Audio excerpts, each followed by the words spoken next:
I'll move. Good afternoon and welcome to the Senate Committee on Government Operations Committee meeting on Thursday, January 29th. The final Thursday of the month. We have two items to do today. The first is S-255, an act relating to establishing a pilot law enforcement governance council in Windham County. And we are joined by two senators and also the sheriff from Windham County. And at one point, we'll have our legislative council joining us as well, too, definitely. And yes, let's have Senator Wendy Harrison kick things off. Okay. And welcome. Thank you. Thanks Thank for you. having me. So tell us a little bit how this bill came about. Okay. This bill proposes a pilot program to provide reliable and affordable police services by the Windham County Sheriff to Windham County towns. If successful, the structure could be easily replicated in other Vermont counties. This bill proposes municipalities in Windham County to be authorized to establish a law enforcement governance council for the purpose of providing regional law enforcement services. At least 5 municipalities would be necessary to initiate the council. And the council would establish standards for operation and review. The council would work with the assistant judges to include the cost in the county budget instead of creating a new process. So it's very thoughtfully designed to use existing mechanisms rather than find other mechanisms. And really, to answer your question about why is this necessary, 3 towns and 1 village in Windham County have professional police departments. So that means 20 towns are without police departments. And over the decades, those residents had a reasonable level of comfort relying on a combination of state police and optional annual sheriff contracts. In recent years, however, for multiple reasons, the state police are not able to provide the previous level of service.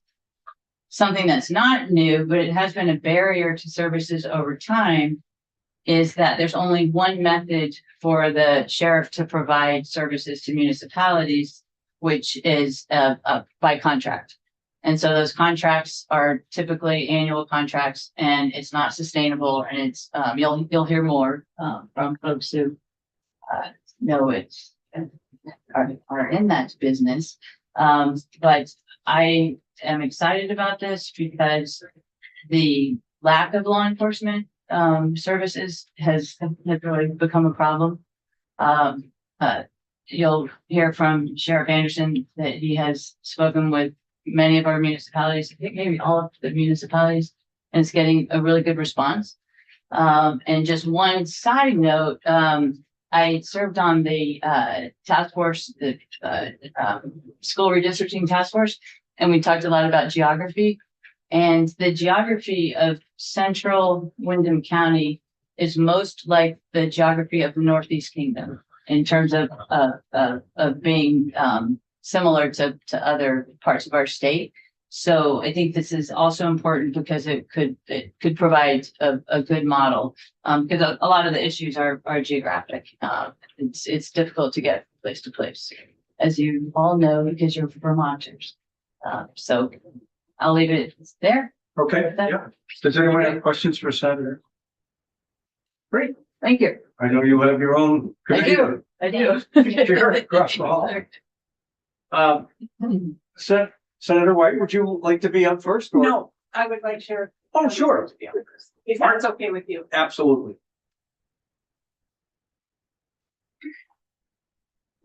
Good afternoon, committee. Mr. Chair, members of the Committee on Government Operations. For the record, my name is Mark Anderson. I am the Sheriff of Windham County. I no longer wear my hat of being president of the Sheriff's Association, so I am here solely in my own regard to represent my office's interest. This bill is the outcome of what I will call a capstone project for me. I probably started working on it, unbeknownst to myself, about 20 years ago. I didn't know I was talking about these things, but we were talking about these things. And what it really comprises is a representation of how to govern and how to fund services of a sheriff's office. Many of you, we have worked together before on things having to do with sheriffs. all of them always come back to very similar things. So I'm going to talk today high level. I can dive into the weeds. Formally, we've been working on this project for about 3 years, including with all the towns in Windham County. As Senator Harrison said, 23 towns in Windham County, 3 towns, 1 village have a police department. So 19 towns in Windham County do not. 17 towns have said, we like this. 2 of the towns are populations under 500 people. They're not opposed to the idea. They're like, we don't even have enough to talk about the idea. So it's not that they're opposed to the idea. It's simply to say they're small and there's other issues for them to address. So that is positive. The 4 towns with police departments, I'm going to call them towns, but 3 towns in a village, they are all aware of the project. This would not be serving their needs. It would not be changing their needs. We're not trying to address the towns that have police departments needs. We are trying to address the towns that do not have the services available. This is not a law enforcement bill. It does law enforcement, but it's not a law enforcement bill. It's a governance bill. It is a funding bill.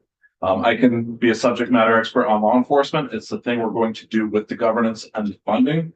But at the end of the day, what we're really talking about is how to allocate the resources and the responsibility. Currently, the state of Vermont is responsible for policing. That's built into Title 20, where it says that the state police are responsible for promoting the public safety of the state of Vermont and performing search and rescue. For about 70 years, this problem has existed and has been studied by the Vermont legislature, by think tanks, by special interest groups, to all come to some semblance of what we'll call regional governance. Different names in each time, but it's the same conversation. This work was initially, at least in my research, attempted once by former Chief Justice Jeff Amstoy when he was actually the state's attorney in Windsor County. It was attempted again under Sheriff Bill Graham, Windham County Sheriff then, Bruce Campbell, the Brattleboro Police Chief, and Paco Almond, who was the Bells Falls Police Chief. The first attempt with Chief Justice Amstoy fell apart. I talked with him about it, and he's like, it fell apart because it offended certain interests. The second attempt with Sheriff Graham, Chief Campbell, and Chief Almond fell apart when Chief Campbell had a heart attack and passed away. And then we've talked and attempted and created all these structures around regionalization over the years, which includes dispatch, fire, EMS, water, the list goes on. So why law enforcement? And no. Talk about other things. You can even probably talk intelligently about some of them too.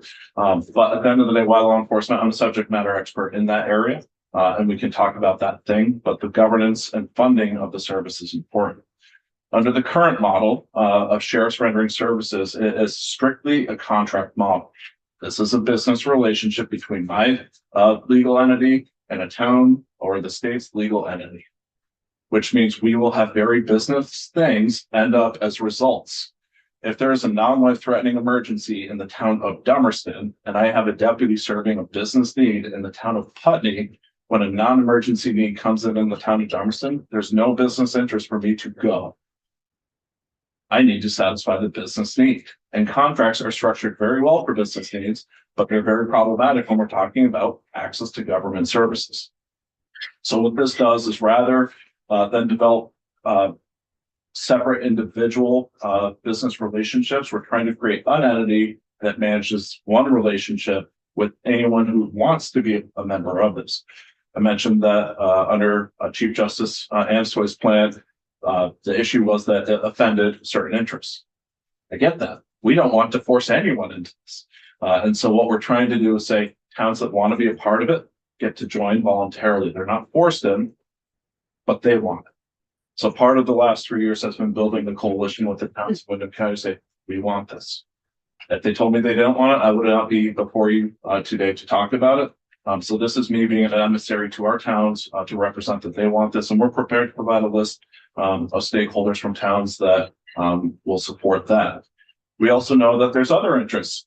Vermont League of Cities and Towns is another entity that has a significant role in this project, not for any reason other than they are their insurance company for towns.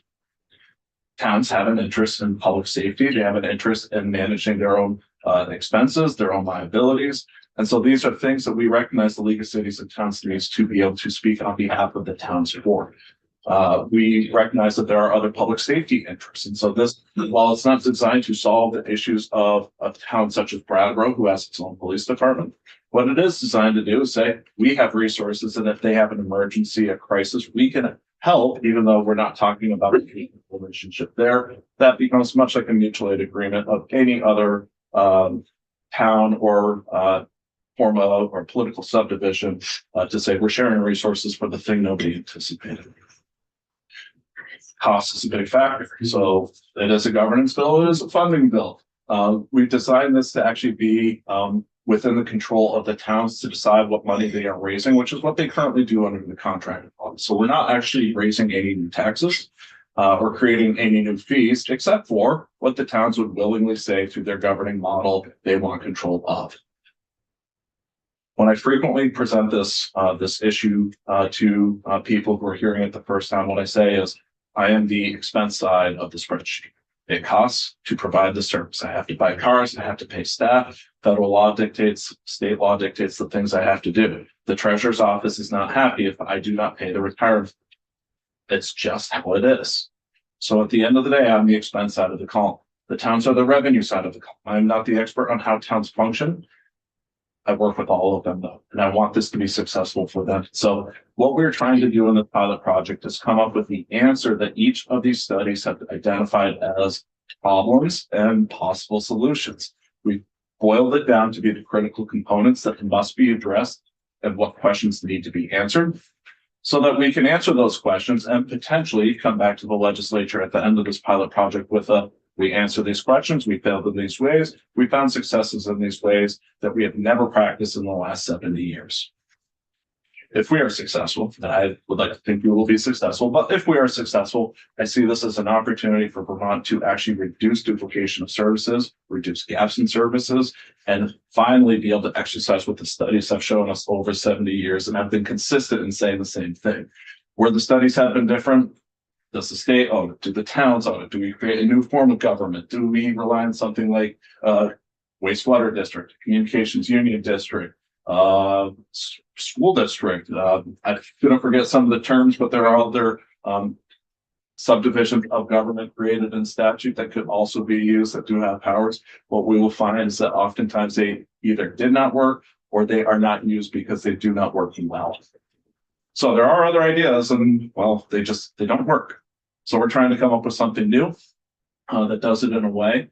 This is not designed to be the end all be all. So we are attaching to things that currently exist in law. I will say right up front, we know that the county tax is not the most supported structure of taxation in the state of Vermont. There are frustrations by a variety of groups on how that works, why it works the way it does. It's what it is. There will be people who say, do we need county government? I'm not here to say we need county government or we don't. But there is an existing structure called the county tax that exists right now. And I don't have to figure that problem out if we can figure out the governance problem. Because what follows governance is funding. And if governance can be figured out and we can figure out the issues related to that, they will figure out the funding conversation. So we're trying to create an interim plan of funding. The funding, again, is already currently raised. So we're intentionally cannibalizing the funds raised by Windham County towns to support this. Instead of it going into the public safety contract line item for a town's budget, it will go into the county tax line item for a town. So whose service am I hurting? My own. Why am I doing it? Because it makes more sense, which then means I will work with a board to develop a budget. And that will feel very much like working with a town select board. But now I don't need to work with 15 boards with 15 different interests and 15 different levels of understanding. Which I'm using 15 because that's what I currently contract with.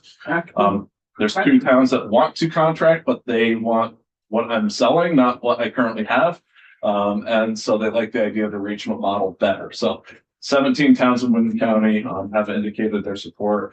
The bill before you is a starting point. I don't know that we even threaded the needle right because I'm not an expert on governance and funding. I'm an expert on law enforcement. Mm-hmm.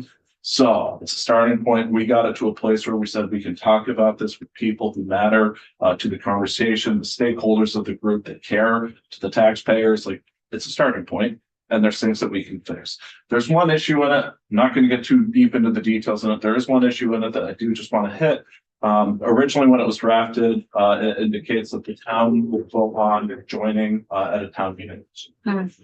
That'll be problematic for two reasons. One is time. If it's a 5-year pilot project, it would take 2 years for us to get this warned, voted on, and then a budget passed for. So what we would like to do is just alter a minor piece of language to say, let the select board decide. It's still going to be the town meeting that authorizes the fund. So logically, it would be the town's voters who are going to authorize the joining of it anyways, but it at least allows the select boards to join. So that's really the one critique I can offer of the bill before you in its draft form.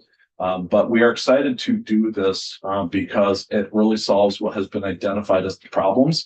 There's an elephant in the room around the accountability of sheriffs. This is not intended to be a sheriff's accountability bill, but there are two things I'll say to the point of accountability for sheriffs. Thing number one, power of the purse. There's a way to control people when you control the purse. And so there's the power of a purse, which it's an inferred, it is a soft power, but no less, we'll call it out. This would also be an opportunity to identify future improvements around accountability to sheriffs. I've worked with this committee and the General Assembly for many years around the professionalism and accountability of sheriffs. I do not want to try to submit and defend improper actions of sheriffs. It's never my intent. I do care about the institution of sheriff. I do believe that we are capable of providing things. I think there's an awesome power that the voters have to pick who their law enforcement leader is by vote. I think it's also very powerful and beneficial to have an appointed police chief, and that is a separate structure that exists, and towns can choose to select that as well. So I see duality to these systems where there are benefits that are provided, and I'm not going to sit here to try to antagonize either. But what we're trying to solve is towns that currently feel they don't have the resources to do the things they want. There is a final problem that we're working to resolve in this before I stop and segue to other witnesses, which is really related to, I apologize, I lost my train of thought. I'll just stop there. I'll come back. It'll just pop. It will come back tonight. So I'll get to Senator Morley's question in a minute. Just for the benefit, I think we have 4 students from Middlebury College joining us today.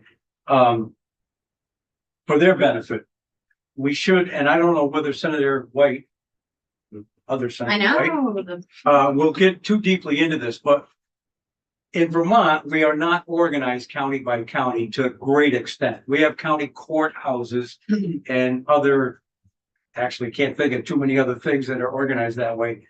Law enforcement is not one of them. So for instance, I'm from Rutland City or Rutland Town. The city of Rutland has their own professional law enforcement group. They're unionized and there are, I think, 28, 32 officers there. So some areas in Rutland County, other towns, by default, fall to the state police for their law enforcement coverage. That is probably going to be talked about in this bill at some point, because people that are already getting, in essence, free law enforcement from the state police sometimes don't want to have the added burden of more taxes in order to get a more permanent law enforcement. And the city of Rutland's already paying for their own law enforcement group. So that figures into it. I just wanted to mention that at the outset. I'm not sure. I know perhaps Governor Douglas teaches that in school. I don't know what exactly the topics are, but we're not a county. In Florida, for instance, it's completely different. Florida is organized by county. The sheriffs there actually wind up with, well, I'll say from what I know, much more authority and much more flexibility in terms of law enforcement. The state police there basically patrol the interstates and hand out speeding tickets, and that's about, they get involved with investigation. But the sheriffs there are kings, if you will, or queens. So with all that said, Senator Morley. Mark, I've been looking at doing something very similar to this up in the Northeast Kingdom, in Orleans County, dealing with fire. Same, I'm telling you, it's the same thing almost. And so I'd like to talk to you at some point off record on something like that. But the other thing I noticed in your bill is you're not looking at charging by grand list, you're looking at charging by population. I've tried both. It's kind of interesting because some towns can be very wealthy with very few people in them, but they're wealthy. So there may be a little glitch there because I've looked into that as far as ambulance services as well. And so I think I wanted to use the exact same thing in Orleans County, and I've got a lot of pushback too. And so I'd love to work on this bill and go through it with you folks and try to, because I think this is then going to open the door, you might say, into other areas. So I truly believe it is the same problem, and I will be quickly kicked in the shin if I say let's do it. Because the reality is one of the significant issues becomes the politics around how to manage existing infrastructure. And that is one of the issues, especially like we talk about dispatch. Dispatch is the first thing everyone jumps to. Yeah. Second thing is schools. And it's like, I'm not an expert on schools. I am an expert on dispatching, but I'm not going to go there for a second because we also know that that is an incredibly complex thing. And we don't want to be upsetting anyone's fear around their own safety, whether it's medical safety, fire safety. I'm here to talk about public safety broadly. So to that end, is it the same problem that you're probably looking at with fire departments? Yes. And there have been groups that have said, how do we regionalize? And it has turned into an absolute knockdown, drag out for the very personal, emotional reasons that are tied to some of the small rural fire departments or EMS or other types of departments. One of the reasons why I come before you, Windham County would have been the same conversation with police departments 5 years ago. After COVID, we saw a significant shift, and I would not be before you without the support of the police department saying this actually makes sense and we should finally fund the sheriff the way it should work, because it's kind of weird when a car goes off the road and Brattleboro PD is leaving the town of Brattleboro, where they're paying taxes by the town of Brattleboro to support the town of Dumbarton. So, you're absolutely right. So with the fire departments, it's mutual aid system, right? So you have some very strong fire departments and not so strong fire departments. Well, who are you going to call it mutual aid? Because there's no funds moving into things. So that's a Okay. Can I just ask you to jump out of that chair? I want to get our legal counsel back in. Technically, that's supposed to be reserved for our lawyer, but he's out in the hall because there's too many people. Tim? Tim, hello? are you there? You can get another chair over here. That's right. Your There you chair go. is liberated. That's right. Senator Clarkson. So I'm delighted that you're doing this finally. This committee, under Senator White's leadership many years ago, when Brian and I served with Jeanette, we have been looking at regionalization for a long time. We did a statewide tour around this very subject. And we did look at regionalization of EMS, fire, dispatch, and police. That's our ideal. It's efficient, it's smart governance, it's smart use of taxpayer dollars, and more importantly, it's smart deployment of our resources to Vermonters. Vermonters may be having a domestic violence incident in a very remote town. Right now, a state police dispatch from Westminster could take almost an hour to get to it. Fire could take longer. If they're in a town that has no volunteers in their fire department and their fire department is really squeezed, this is an equity issue, a big equity issue for all Vermonters, access to public safety, fire, health, all the things we're talking about. I think starting here makes a lot of sense. I applaud you. I know who you're working with. You have a great team in Windham County. And I really am so excited to see you move this forward, at least with one piece of what does need long-term to be, all needs to be regionalized for the benefit of Vermont, not just those little independent departments. Senator Bielanski. I'm curious, given that that Senator Clarkson is saying it would take BSP maybe an hour, fire an hour, why would it take the sheriffs less time? So I don't want to speak to other agencies and what their abilities to respond are or are not. We've been through the 3 years that we've been working on this, we've started working with towns to geographically share resources. And so the example I use is Putney and Westminster, the two towns with approximately the same population right next door to each other. Those two towns have been sharing the resources of two deputies. They each pay for one, and it's the geographic proximity to the resource that's available. Where this doesn't work is in the town of Londonderry, which is in the corner of Wyndham County, and the town of Vernon in the exact opposite corner, who would be willing to work together if it weren't for the distance between the two. And so all of this comes down to geographic proximity to each other, and then ability to pay for resources. One of the reasons we went with the per capita is actually because town leaders of select board, town administrators, or town manager said it is a better system for them. And back to my original statement on the expense side, so how the money is raised, sure, if it makes sense for you, it's fine. I originally went with Brandless because that made sense, and it was the town leaders that said, no, we prefer per capita.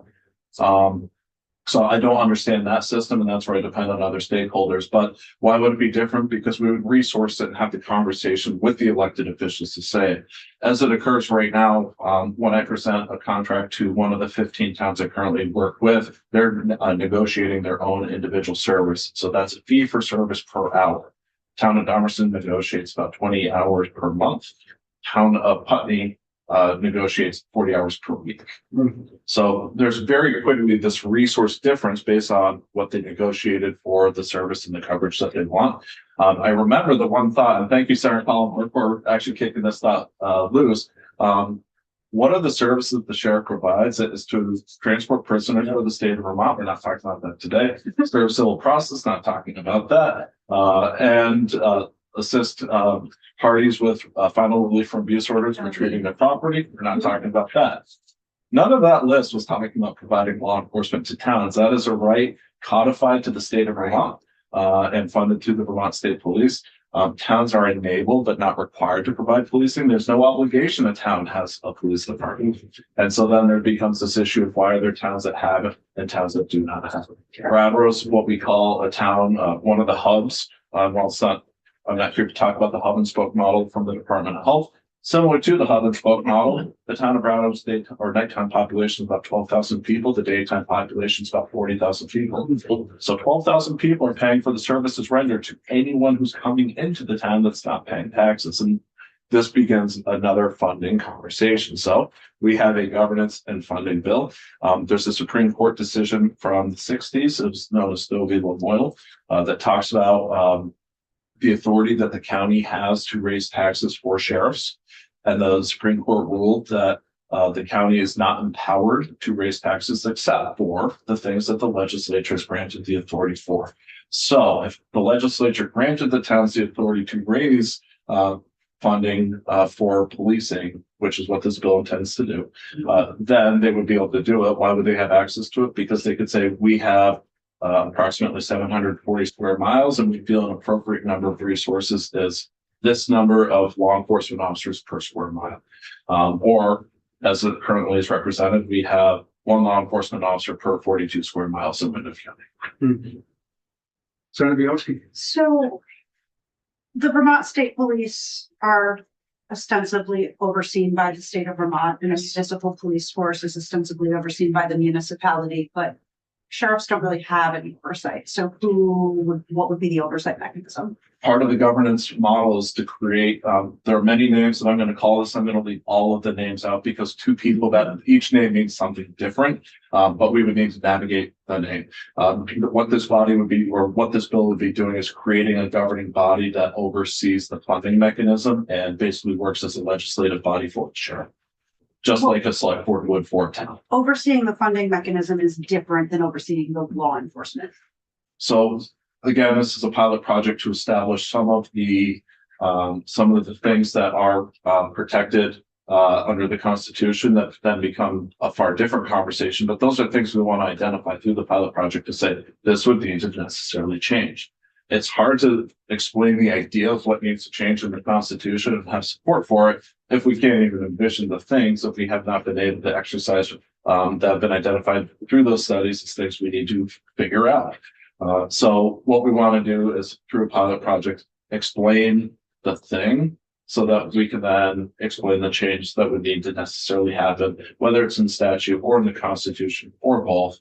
But we really want to visualize it, make it tangible to people so that then they can embrace and support future changes that will be necessary. I appreciate that. Senator Clark. We used the word earlier, population, and I assume law enforcement, just like fire, just like you meant, we cover all population, whether it's part-time population or full-time. So the challenge of going to the two choices, you had grand list and what was the other one?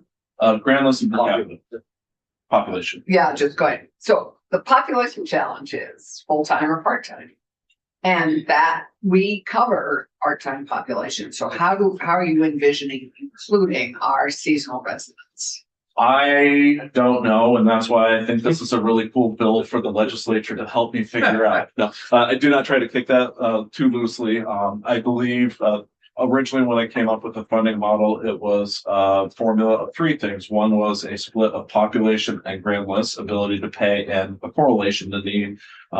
So that would represent about 80%, and then a third, smaller percentage, maybe 20%, maybe less, around demand. And there's some agencies who use a rolling average of call volume in a town to drive what that should be. At one point in dispatch, I'll talk about dispatch only briefly, they were saying, hey, you're going to pay per call, which then creates an opportunity that you can skew the funding model based on how you record the statistic. And so that's where we started. And it was the town leaders who said, per capita is better. Like it works. We are doing it on waste management, we're doing it on EMS, we're doing it on fire, we're doing it on this. And so this is where fine, as long as you count your part-time population who are full-time, many of them for 3 or 4 months.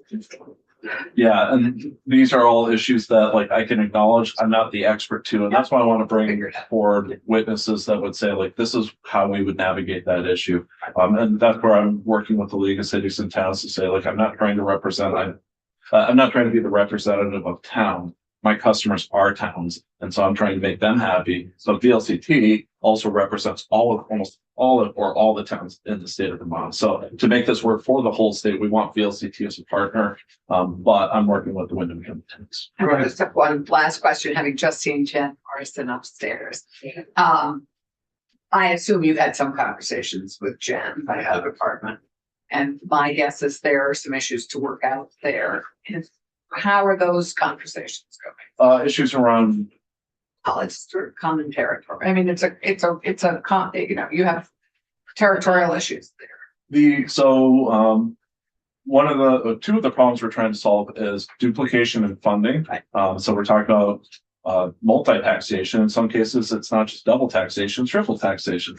So duplications in funding and then gaps. And so there are places where I'm funded to provide resources and the state police are funded to provide resources. And then there's places that have none. What do we do?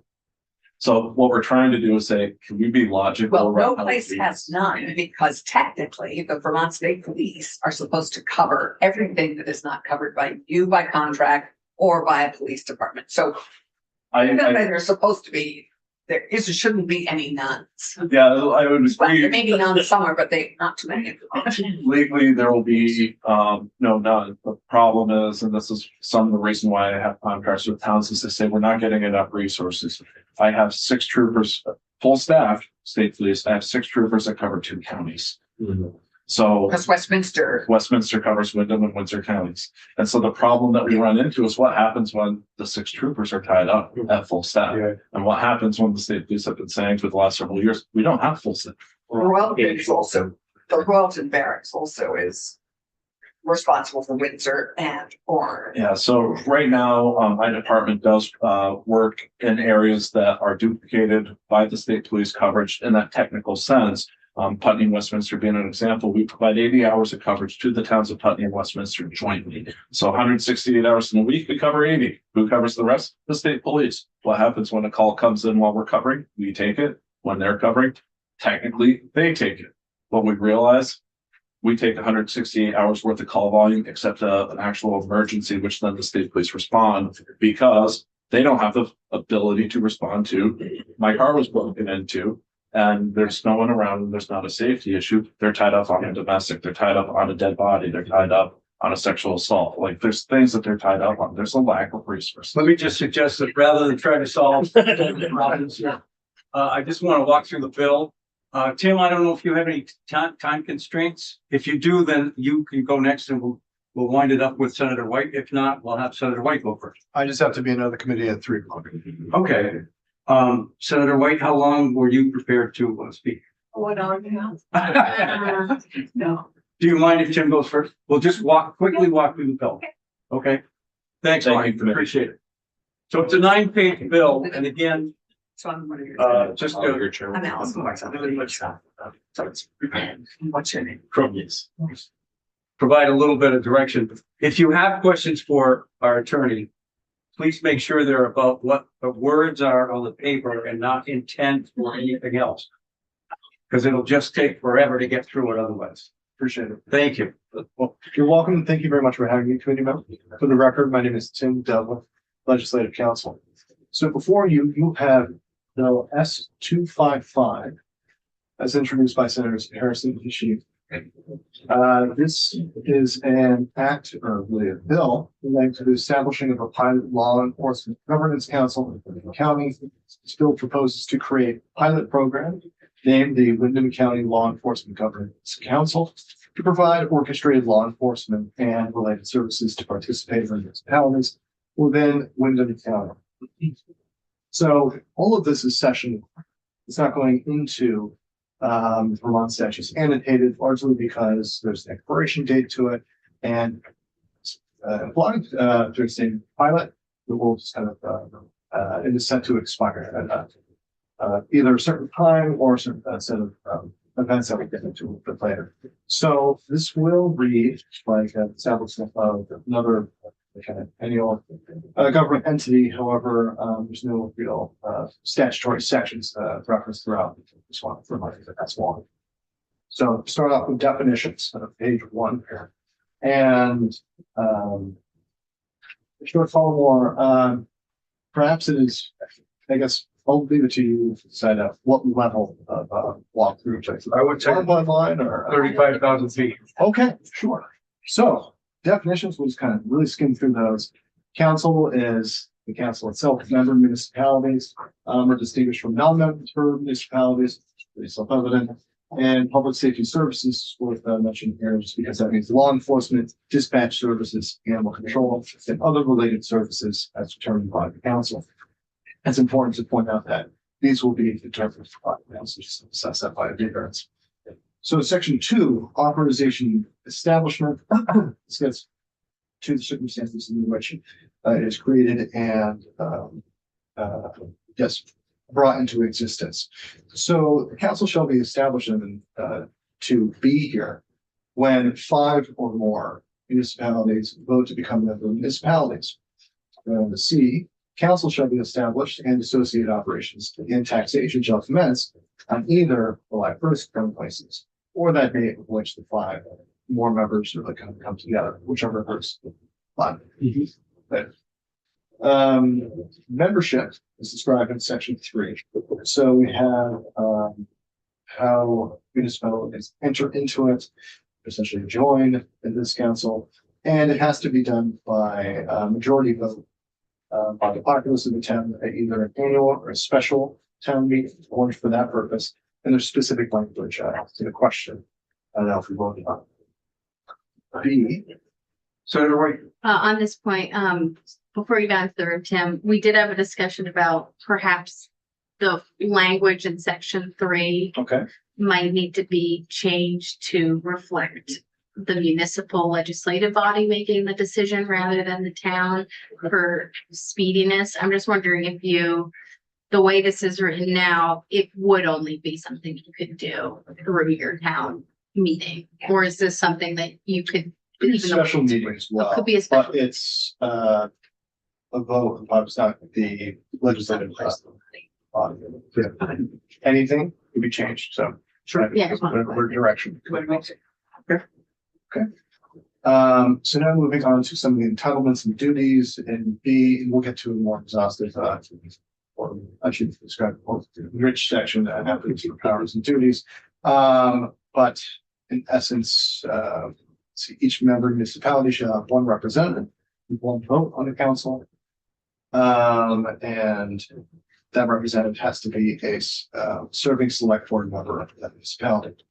And that municipality can really move forward whoever one from that small pool of individuals.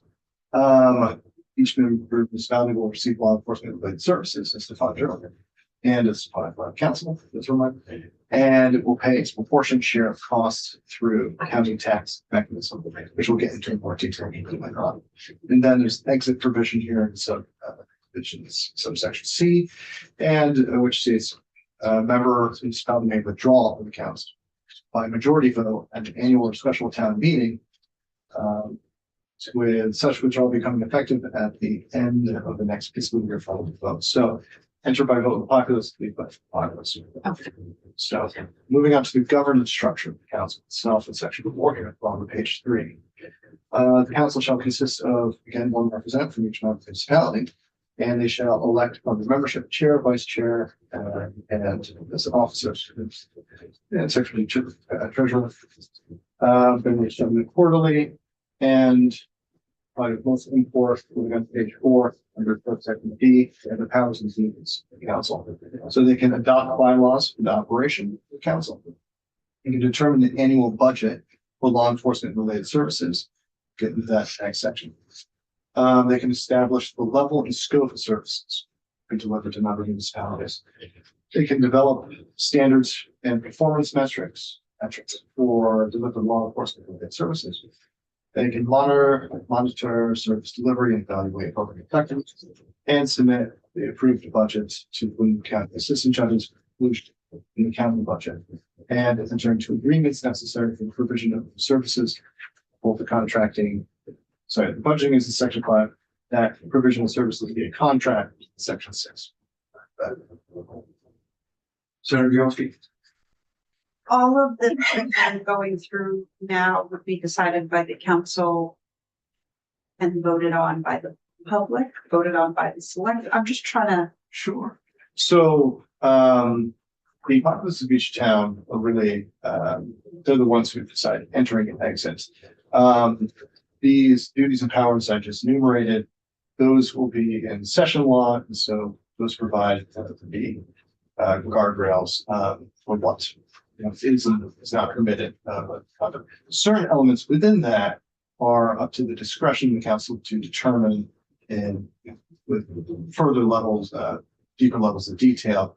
For example, what those level of scope of services are, what the standards of performance metrics are, and what the budget is, and let me say before definition, what the definition of public safety services really fully means.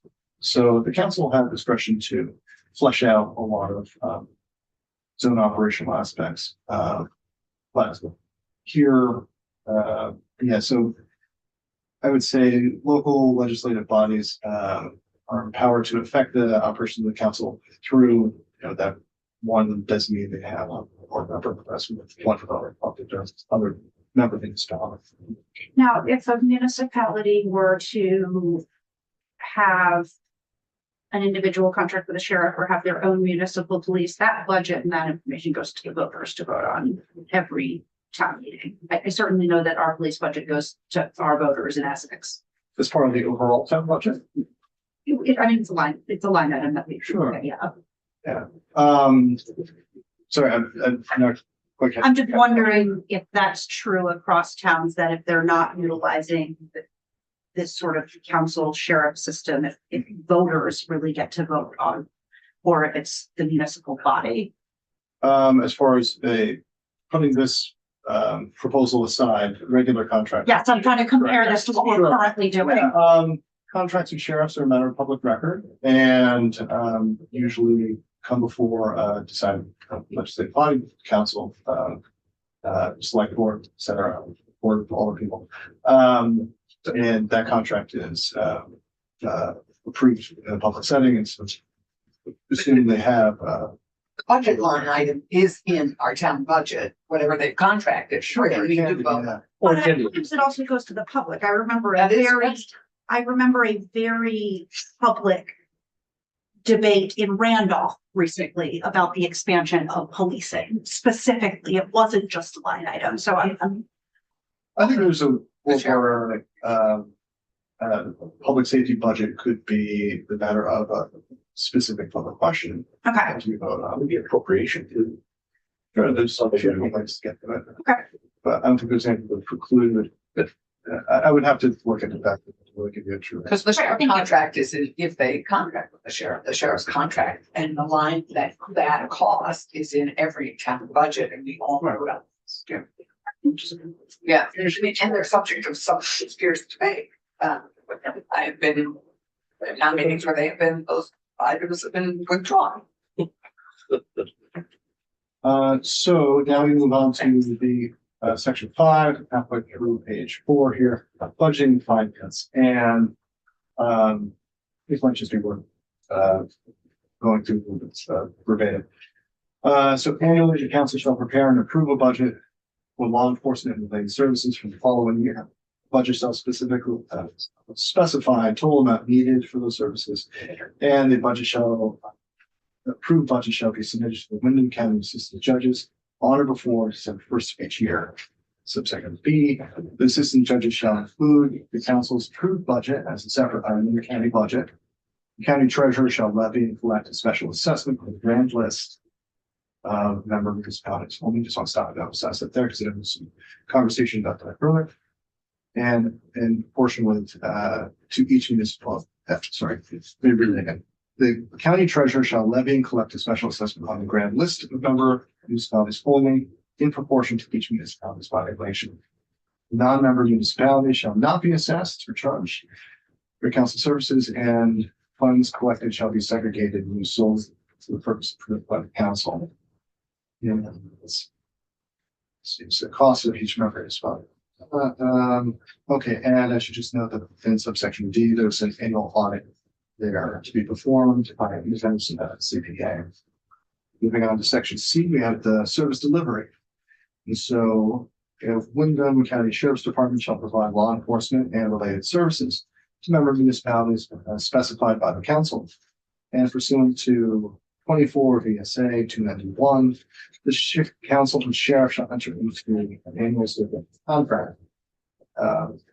Annual service agreements, and then we have some additional specifications, including the types and levels of services to be provided, standards of performance metrics needed, reporting requirements, and allocation of resources members. And let's see, then C is kind of a preservation clause.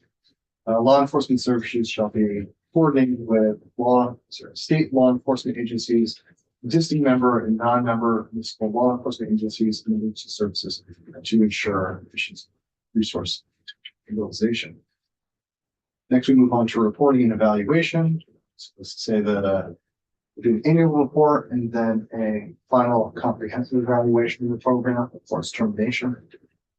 Section 8 gets the limitations and protections. This kind of speaks to what will not affect non-member municipalities. So non-member municipalities shall not be assessed in cost relief to council operations. They shall continue to receive state police services as currently provided and retain all rights established to establish their own local law enforcement agencies contract law enforcement services. So doesn't necessarily need to be stated, but it's a suspension of the project. So, and then nothing herein shall affect the constitutional or statutory duties of Wyndham County Sheriff or alter state police responsibilities coverage, impact existing law enforcement agencies, or modify existing things. Then we have the determination of sunset provisions here, one of each. So there's a hard backstop date of council ceasing to exist on June 30th, 2034. There's also in the event there's a contingency essentially that in the event number of member municipalities is reduced to 1, the council shall be deemed terminated. So if it goes 5 to establish, this goes from 2 to 1. This is terminated at that point. And then let's see. Whichever occurs first, really, the council shall cease operations and any remaining shall be returned proportionally by population to current and prior member municipalities that were member municipalities during the current fiscal year. And then this agreement shall be terminated according to their terms. And let's see.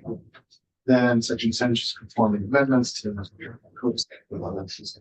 possibly contrary provisions in 24. Number 24 again is where we have this one county law, this general. Then the effective date will be on passage. Page 9. Thank you, Jim. Very well. Senator White, would you like to join us? Sure. Yeah, we're kind of playing musical chairs here.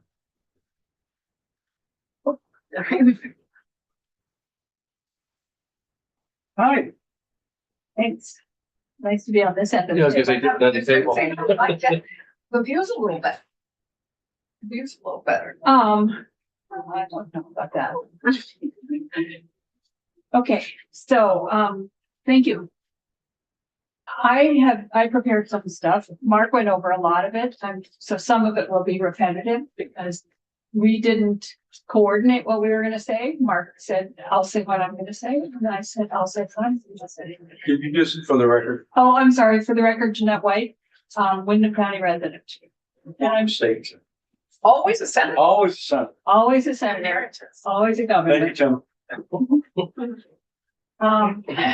So I am going to answer some of the questions that came up, but I want to go through what I was going to say first. So serving on this committee for 20 years gave me some insight into our law enforcement system. While the players, for the most part, are good, the system itself defies logic and explanation. The studies going back to 1972, probably even farther, have made recommendations, but there have only been nibbling at the edges of those recommendations. Most have never even been seriously considered. As an aside, I can say, and Senator Clarkson mentioned it, that I don't know how long ago, we had a tour of the state and we went to at least 8. With 17 or 18. Yeah, I can remember going. You We had were fun. both on the It was a good committee, field trip. and Senator Pearson was on there, and he went kicking and screaming on the tour because he didn't want to have anything to do with listening to law enforcement. And when we got done, he was very happy to have heard what he heard. We went to. And we went to 8 different places and heard from between 400 and 500 people. So, they talked to us about what they needed and often what they didn't get from the system. I feel like a little kid as a supplicant because It's a lot. and We'll get a better chairs. yeah, okay. So their input, the reports and the input from those people is what led me to stay on this path. I am surprised that I'm here, but here I am. One common theme from those reports and hearings was the need for regional policing. With the exception of a few places in Chittenden County where there are abutting towns with existing police departments, this has not been seriously addressed elsewhere. Wyndham County has 4 towns with police departments, well, 3 towns and 1 village. They are spread out, they are not abutting.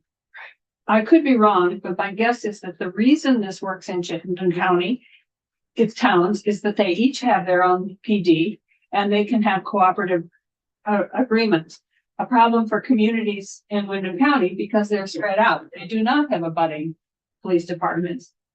On the tour that I mentioned, we heard from 2 towns that had actually tried this.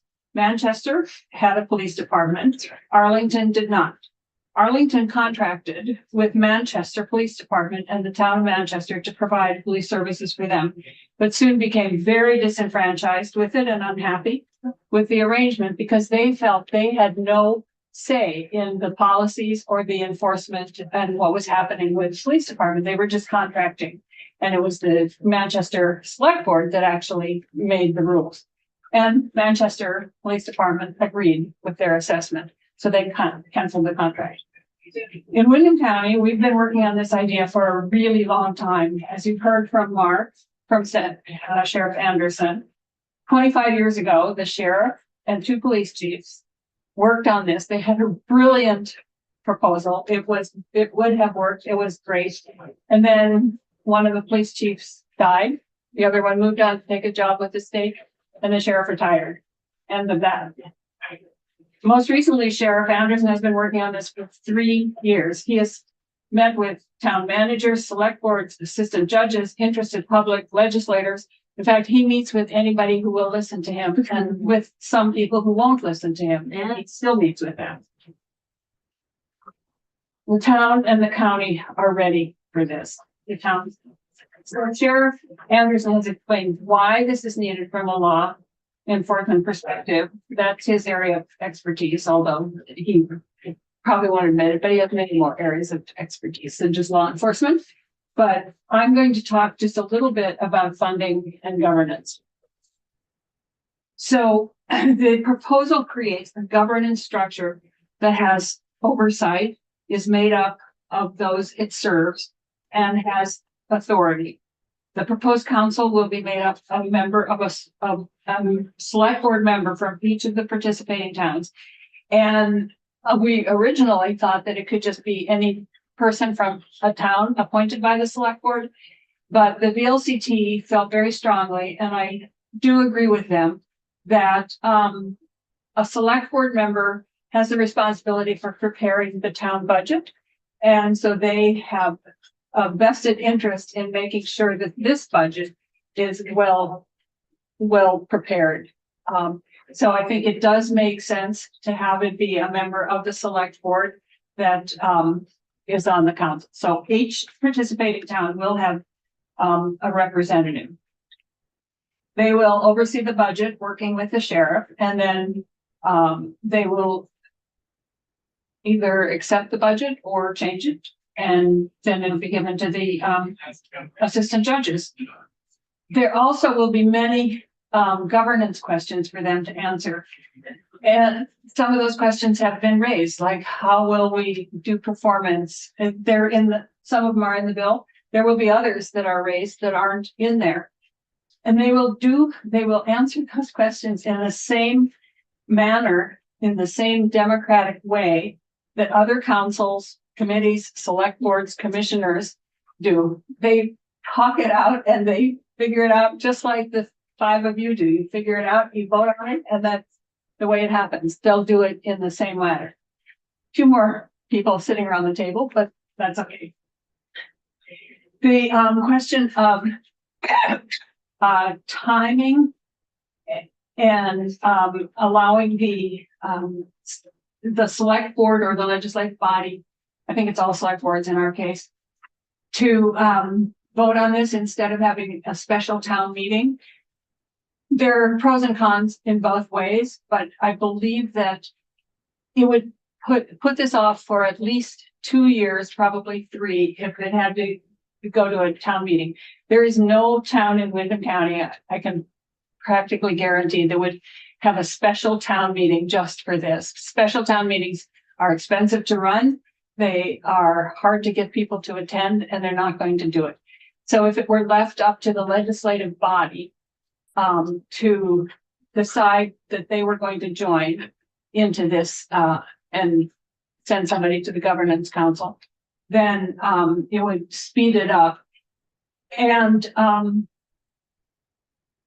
it also would allow then the governance council to begin to work. There wouldn't be any funding for this for at least another 1.5 years, because they still have to figure out a budget and give it to the assistant judges. So that wouldn't happen for a while, but it would allow them to start addressing some of the questions of governance.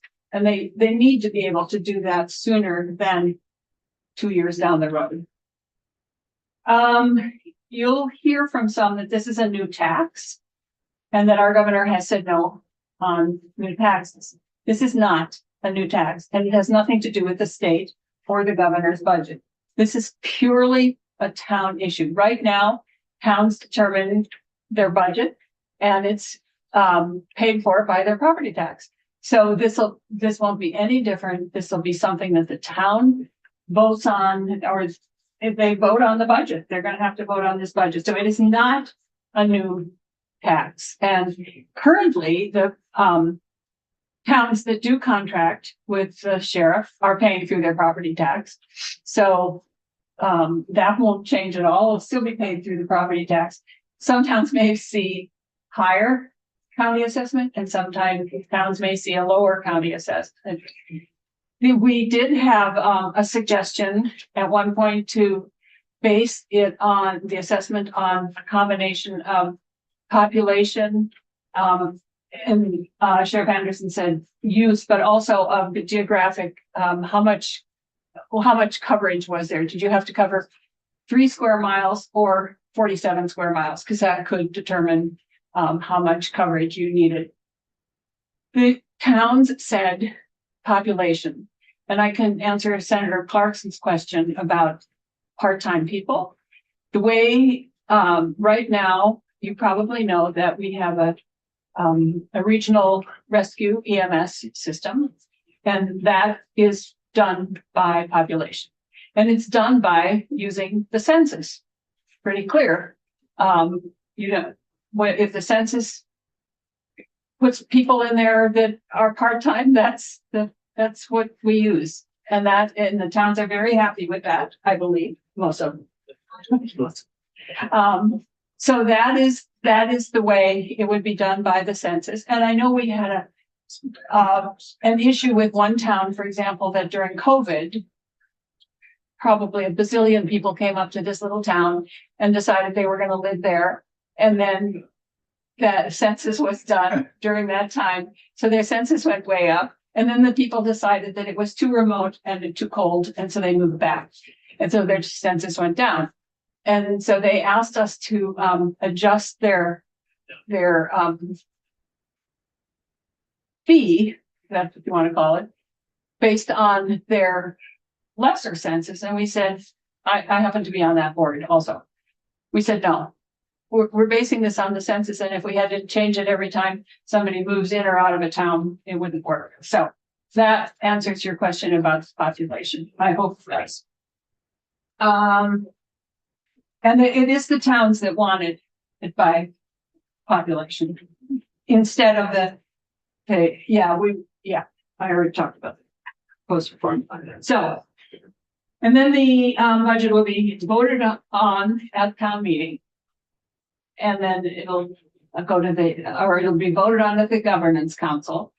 It will then go to the assistant judges. They'll make the assessment and they'll assess the towns. Whether it, somebody in appropriations just asked me if there would be a separate line on your tax bill that came about. That would be up to the assistant judges, I would assume, to see how they wanted to do. Right now, there is a county tax that's listed separately it's a county assessment. And so we know what we're paying to the county. But how they keep this separate, if it's just an internal thing, so they know what they're tracking and what gets spent, or if it actually goes on, that's up to the assistant judges. Senator Martin. Thought I had Senator White, and then I might have lost it for a second. So the select board is going to appoint one of their members Yes. to the council. Yes, Then the council comes up with a budget. which is, yes. You know, Yeah. so, yeah. Yeah. And then it goes, once it gets approved by the council, it then goes to the assistant judges, and then they create a tax rate. Right. And build a test. But the town isn't approving the budget. The town is going to pay for it in there. No, they're not approving the budget, not that Correct. So each town is not. You're that's right. what I'm saying. Yes, So like Yes. currently, yeah, Yes, it's gonna be up to the council yes. to approve that. Okay, I did. And that's, You got it. yeah, and that is one of the reasons why VLCT felt strongly, and I agree with them, that it should be a select board member on that council so that they have some knowledge of what's happening with the rest of their town. I mean, you don't want me to be on that council deciding what the budget should be because I'm not currently on the select board. So then the county tax then goes to the towns, as I Yes, recall. it's assessed and it goes to. And then it goes into the selectmen's budget typically, Yeah. and it's kind of paid for by everyone. Right. in the town. Okay, I got it. Thank you. Okay, that makes sense? Yeah, I got it. All right, great. Senator Clarkson. And also, Jeanette, as you know, when we have extraordinary county expenses like the renovation of the courthouses, I mean, they tend to do it as a special item, like courthouse renovation. For a pilot like this, I would think they might have it as for 5 years, around the budget for it's law enforcement pilot or whatever. Well, I would leave that to the county judges because they know what they're doing, the assistant judge. We do have assistant judges. I know that, Senator Collmore talked to you about our county, and we do have county assistant judges. And the reason we have county assistant judges, my understanding is because it used to be the Yorkers that came in, and has he talked to you about this? Governor Douglas? Yeah, we didn't trust the Yorkers apparently, so because you appoint our judges, and so we had to have our own side judges to sit there and oversee the Yorker judges, okay? Yeah, right. You didn't know that? Oh, okay. Oh, maybe I made it up, but I don't think so. So a couple other items, and then I'm going to answer a couple more questions. So you might hear that the assistant judges do not have the time or the capacity to do this. But remember, this is not affecting any assistant judges except those two in Windham County. And those two in Windham County have assured us that they are in favor of this, that they have the capacity and they can do it. So that's a kind of a good argument. You'll also hear it's not needed because the Vermont State Police provides coverage. I think that our towns are the better people to tell you why that isn't true. With the Vermont State Police are understaffed. They are covering way too much. It will take a long time for somebody to get from the Westminster Barracks to Halifax. And it will take less time for the sheriff's office because the council will determine the coverage and how they're going to put people. And maybe they'll have outposts. Maybe the sheriff will have an office the sheriff does have an office in Putney in our fire station, but they may have an office in Londonderry in the town office or something. So there will be better coverage and it'll be faster. But our towns will talk to you about why the Vermont State Police, and I'm not dissing them because I think they do a good job of what they do, but they're understaffed and they shouldn't be providing primary police coverage for all those towns. You may also hear that regional policing is a great idea, but it should not be done by the sheriffs. In the 50 years that we've been looking at these studies, and this has been considered, no one else has come up with a proposal. It's complete silence, and no one else has come up with this. Now we finally have a well thought out proposal. It seems the sheriffs are the exact entity to do it. They're already a county entity. They just aren't paid to do it by the county. Ask your constituents in your rural communities, not your metropolitan communities or those that have police departments, but in your rural communities, ask them who they think provides coverage if they call, if they have a break-in or something. And most likely, most of them will say the sheriff, because that's what we think of as the sheriff is a county entity and provides the coverage. But they're not paid to do it. And so they should be doing it, but they're not paid to do it. But I would ask you to ask your constituents who they think does it. And when they find out that the sheriff isn't paid to do that, they're pretty surprised, most of them. And you already have did you have Yes. Don't sheriff's offices contract to do that office and thus get paid to do the work they're doing? Yeah, if they contract with the town, yeah. Okay, so they are getting paid then if they're providing. So here's an example. We have a town in our county. It's a relatively wealthy town. They contracted $12,000 a year, I believe is what it is. And it's primarily for speed control on two roads that are notorious. When somebody has a break-in, they call the sheriff and say, can you come and do this? And the sheriff says, no, I can't do it. So they're surprised because they think that the sheriff is providing primary coverage, not specific animal control or speeding control. So that if the town wants to contract with the sheriff for complete coverage 24/7, then, they'd be paying for it. Yeah. So they are paying, but unless the town is contracting, they're not paying it. But they're also not getting the services if they're not contracted. Right, right. So the sheriff is not doing work for free. No, but I didn't say the sheriff was doing work for free. I said, ask your constituents who they think would be providing them with primary coverage. And my guess is they will think that it is the sheriff if they don't have a police department, but they're wrong because the sheriff isn't providing it because he or she isn't being paid for it. So. So this is one of our favorite subjects as we discuss this regionalization. And I remember very clearly Brian and I having real disagreements about expectations. And residents expect that when something goes wrong, there'll be a state police there immediately, or there'll be a sheriff there, whatever. Their expectation is that this service is provided and then it will be there within 10 minutes.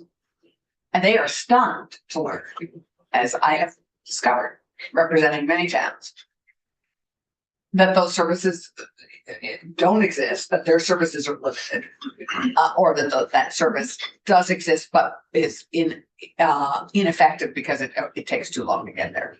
So it is stunning I think that we were both surprised to really get educated about what people's expectations are, and particularly our seasonal population. They have very different expectations than our full-time residents who may be clear on what is in and out of their town budgets and in and out of their contracts with their sheriffs.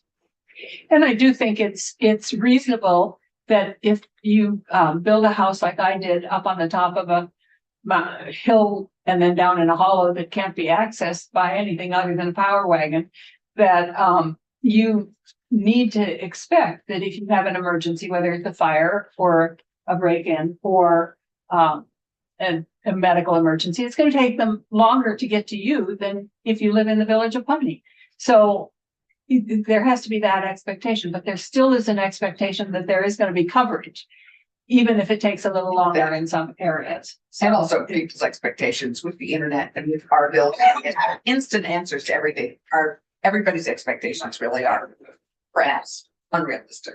Oh, they are, but so you already have commissioned a study of county government. Right. You've already done that. I have no idea where you are. I would love to We're in a lull. a part of that as I talked to Senator Collmore about that. But so you're already looking at this.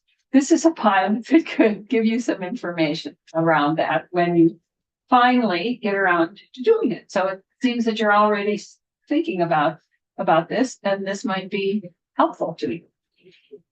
And Senator Sheriff Anderson addressed the elephant in the room, and I'm going to say just a word about that. I think the distrust of our sheriffs seems to become a rallying cry lately, and I am very sorry for that. There are rogue sheriffs, just as there are bad players in every profession. If we looked at any profession, you could probably find them. Massage therapists, legislators, who knows? I mean, no, I know, I did I say legislators? Oh, It's when I massage there. I did not mean that. We did hear, there were huge issues with No. massage therapists. No, there are. Yes. Oh, we And we're seeking to give them oversight. Yes. Okay, yes. We've been working on that. So there are, but.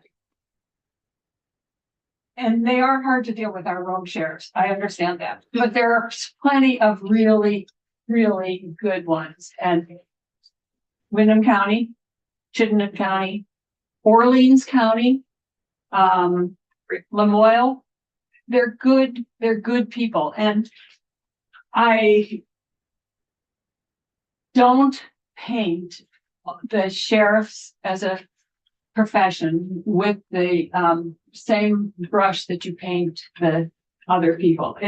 These are hardworking, really good sheriffs, and they should not be suffering for the misdeeds of others. I really believe that. Senator Bielski. My concern is the lack of oversight Mhm. and the lack of any ability to do anything. 5 sheriffs in the last few years have been charged with some type of Yeah. crime. It's not one, it's like, and there's nothing we can do. Yes, 2 days ago, the sheriff was Yep. arrested on 12 very serious counts and has flatly said, I won't resign. There's nothing we can do. My issue is not painting all sheriffs as terrible. I don't think they are. My issue is there's nothing we can do if they are. And I have a real challenge saying, sure, have more power, have more that you're doing, when right now the sheriff may be wonderful, but who knows who comes next? Yes, so if I can just respond to that. I think you're right. It is in the Constitution, so there would have to be some constitutional changes, I believe. But let me just read my last paragraph here, and then I hopefully might answer some of that. So there are many questions to be asked and answered about this proposal. But remember, this is a very limited, and it's a pilot. It's limited to Windham County, it's limited to law enforcement, and it's time limited. The questions are best answered by those that are impacted, the towns. They should be answering the questions through the council. The council working with the sheriff, the towns with the PDs, the assistant judges, VLCT, professionals, and others are in the best position to answer all the questions that have and will be raised. They will be addressing them in real time and in real situations, not a hypothetical situation with no context. This is the exact purpose and definition of a pilot. So in between this pilot and your study on county government, perhaps some of those answers will come, but they're not going to come. I hate to say this, but they're not going to come by a group of legislators sitting around, not in a situation where they're on the ground looking at this. It's hypothetical, and you're looking at, you're not talking to the people who are really impacted. And I believe that a pilot like this can answer some of those questions. I really do. And those, am I? No. Oh, okay. So, I think that is an issue. I think it's an issue, and I don't know how to solve it, but I think that there are minds out there that can grapple with it and can, and maybe they'll come up with a way of doing it. Maybe this council morphs into something that really is oversight. I don't know, but those are the kinds of questions that should be answered in a pilot. They should not be answered in, We'll know a lot more. Sure. yes, okay, let's see. Senator White. Oh, sorry. Senator White. Oh, I Oh, thought. no, you, Senator White. Yes, Yes. I don't have to cut up your remarks. No, I think that I think I've answered all of them. The town meeting doesn't vote on the details. We already got. Oh, well, thank you, Senator White. So Thank you, Senator White. my main question, well, first of all, I'm very in favor of this. I'll just say Okay. that. I think it's a great idea. I think it's like, where has this been? Oh, We actually, in needed this this for committee. a while. And but I hear what the senator to my left is saying, seeing that Windsor County has been all over the news Yeah.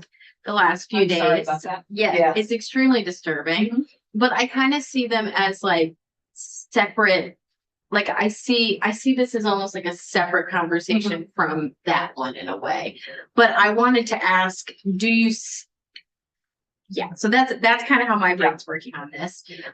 So I wanted to voice that. And then just as a question, will this actually, so these towns want to go into these agreements. So essentially you're going to have 17 towns. That's going to be a much bigger amount of staff and requirements. And it just seems like it's going to really explode the requirements of the workload. And that's my only concern, is I don't want it to be set up in a situation where, I mean, if we did this in Windsor County, we'd have every town for the most part that's not serviced in some way going, yeah, let me sign up for this. We need public safety. Right. And it concerns me that there would be, I mean, are you thinking through how you would stagger adding folks so you're not coming into an agreement where suddenly there's just not the resources to provide the service. I guess that's my fear. So first of all, if the select boards can enter into this agreement, then they can set up the council, which can start working on some of those questions. Okay. Working with the sheriff and the council, they would determine what level of coverage do you want? And that level of coverage is gonna cost a certain amount of money. So they would then decide, oh, well, maybe we really don't want that level of coverage. Maybe we want a slightly higher one because we're willing to pay a little more, or we want less of a coverage because, and remember that even so, they need to be able to start answering those questions. And then it's going to take a while to get the funding mechanism in place. And even then, it's going to take, if they need additional coverage from what they currently are getting. Yeah, that's kind of it takes a while for the sheriff to hire people, send them to the academy and all of that. But what it could do is just disperse the coverage in a slightly different way. He talked about the agreement with Putney and Westminster. So at one point, they were each having their own contract and they weren't cooperating. So Putney, if a sheriff was in Putney and there was a call from Westminster, he wouldn't go to Westminster because that was, so even the existing coverage can be redeployed in other areas. So yes, there will be more coverage in Halifax and Londonderry, and maybe we send somebody up there. I don't know. Okay. But that is something that's for the council and the sheriff office to figure out how to provide that coverage. Okay, Yeah. sure. Yeah, that's really helpful. And probably also a question we can have the sheriff answered at that point. But thank you. I really appreciate this. And I'm grateful that you brought forward this topic. And I hope that we do work on this and seriously take it up as an issue. Yeah, and I know we have another question. Yeah. I'll just say again, if we had, for numbers sake, 10 communities sign up for it and you could raise, I don't know, $400,000, 500, whatever it is, Yeah. whatever that number is. To me, if the towns are contiguous, that's a way to begin to say, okay, you and you will share 2 deputies. The next town that's a little bit farther away will have to find another town that's close. Yeah. There's ways around. Yeah, that. you can regionalize. And I think those are all within the province of this council. I Okay. think they're gonna work it out to the best of their ability.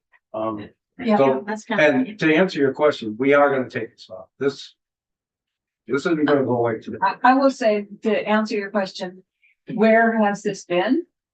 It has been in the air for 50 years. Oh. It had, 1972 was the first report that we found. And in fact, Senator Leddy was brought to Vermont to implement something that was in that study and one of the recommendations. And then the legislature said, nah, I guess we won't do that. Nobody wants to make law enforcement mad at them. So nobody wants to kind of take sides on any of this. So it's been in the air for at least 50 years. But now we finally have a well thought out and a reasonable proposal. It isn't pie in the sky. It can work. It's got the support of the towns that are impacted by it. It's got the support of the sheriff. It's got the support of the assistant judges. And it's got, and there have been a number of public meetings. Oh, great. And Okay. And we have this committee that just needs to be revitalized. Senator Bueller. We help. okay, I'm sorry. Oh, I have pretty significant concerns with this, and perhaps I'd feel differently if the constitutional change last biennium had been moved forward to allow for oversight to be hashed out. But my question is, why couldn't towns just vote by charter change to join? because they don't have charters. There are only something like 30 or 40 towns in Vermont that have charters, and some, or maybe more. Josh, how many?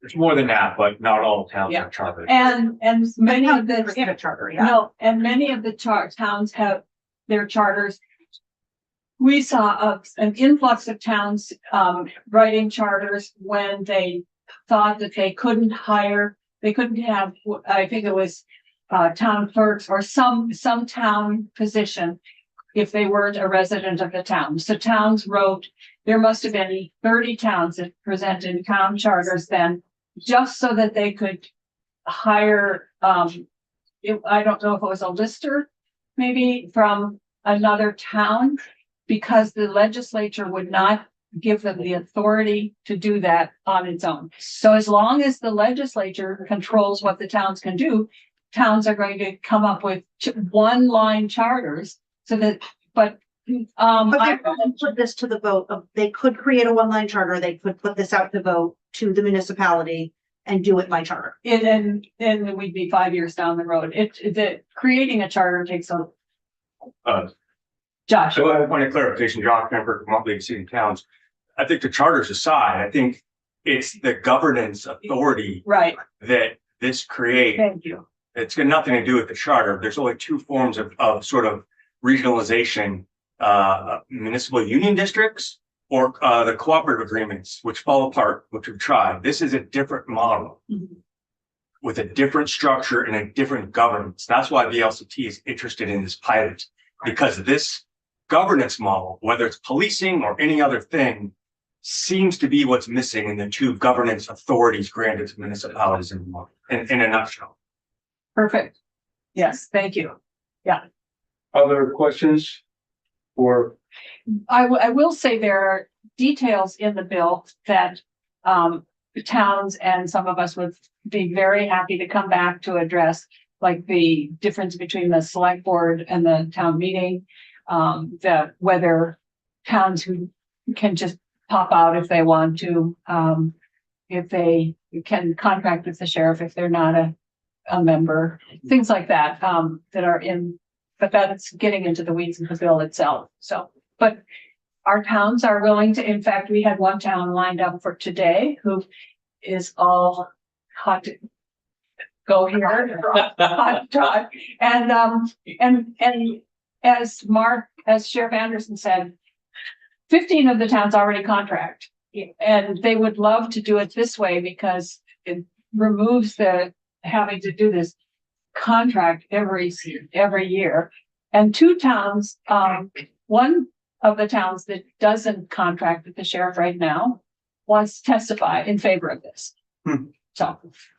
You'll be kind enough to get us all that. Oh, we will. Oh, yeah, I have no doubt. so my intent is to take this up again next week. Correct. Continue to take testimony, because it is a work in progress. I'll just put it that way.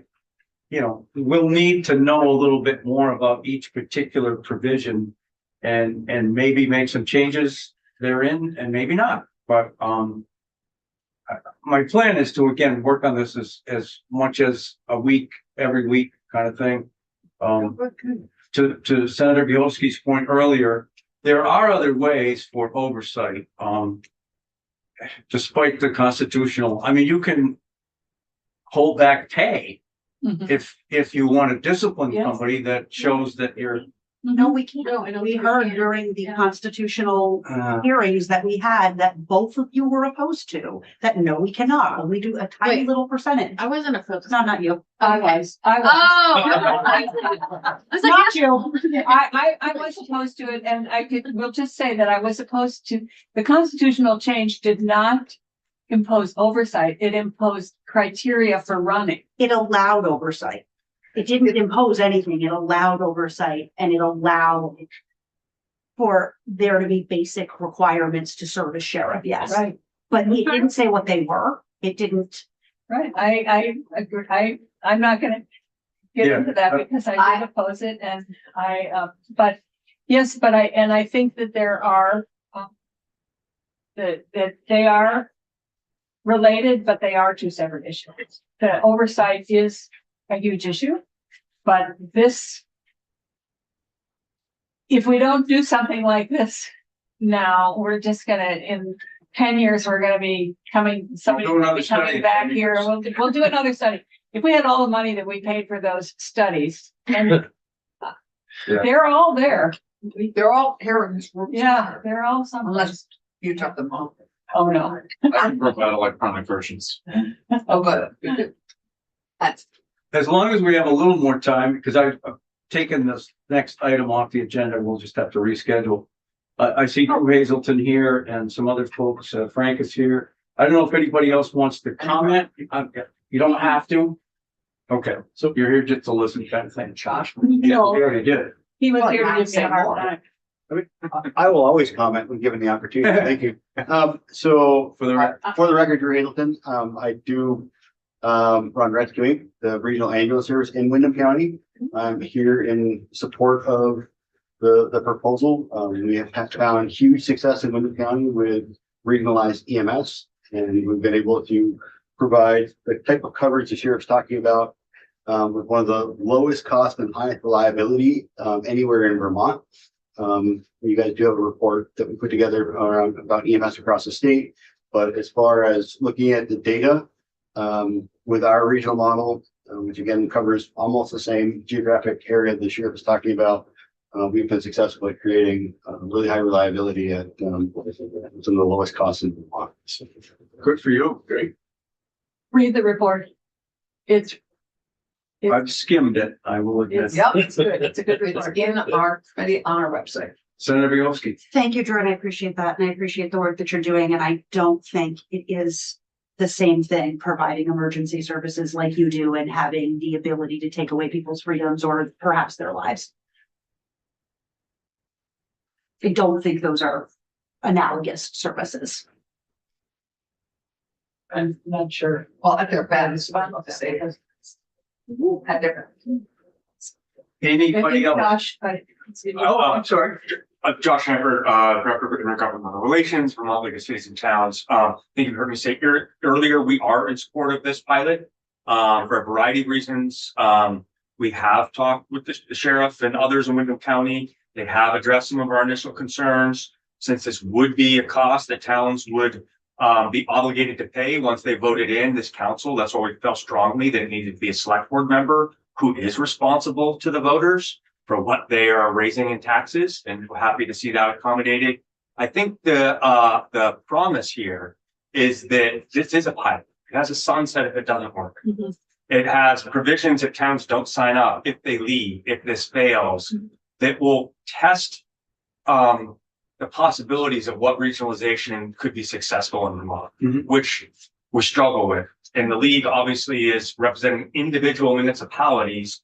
We have both a great opportunity here and also some fear of doing that in the wrong way that just adds an additional layer of government and additional cost with no increased services, no increased benefits. And that's what we don't want to see. We think this pilot presents a chance to get the form, which is better service for our communities and potentially lower those costs. And think it's worth exploring this as an option that maybe doesn't stop at regional policing if it works and we get it right.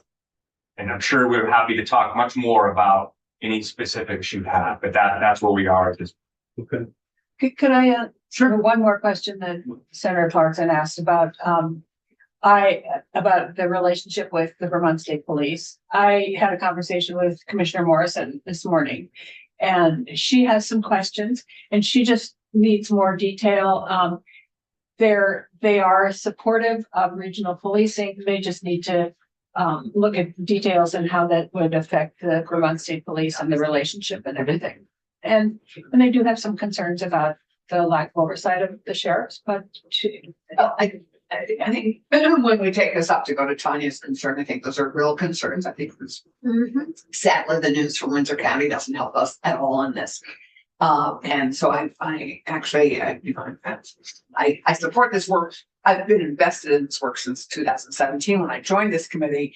And but I think we can get the oversight. Right. I mean, I think I could be Constitutionally. that may be a piece of what we recommend as a result of this is going back to looking at that. But I think this is where it's moving forward. And I think we also have opportunities in conjunction with this work, getting our committee that we've already put together to look at regional and county issues getting that back on track and maybe extending that work simultaneously, because really that needs to continue as well. Right, I would just emphasize that this is a really limited pilot. It's limited to Windham County, it's limited to law enforcement. It isn't talking about waste management districts or fire districts or anything else. All that is needed, but this is a very, very limited pilot. And as Josh said, it's a pilot that should be able to answer some questions. And if it doesn't work, it ends. I mean, that's why it's in session law and that's why it's a pilot. Because that is the definition of a pilot, is to, Right. other than an airplane pilot. So we had one of those yesterday. Buzz and say that. Oh, really? It's great. Anything else, committee? Well, yes, but maybe not for today. Oh, Speakers. okay. Senator, Thank you. Yeah, and you're welcome to join us virtually, when we take this up. I realize it's a haul up from, Putney, so. well, I rode up with the sheriff. Hey. Oh, were the lights on? No, National passage of the lights. Are you still working for the sheriff? I remember I'm- historically you were I on their worked- payroll. no, that is, there was a lot of conjecture about that and a lot of misleading information.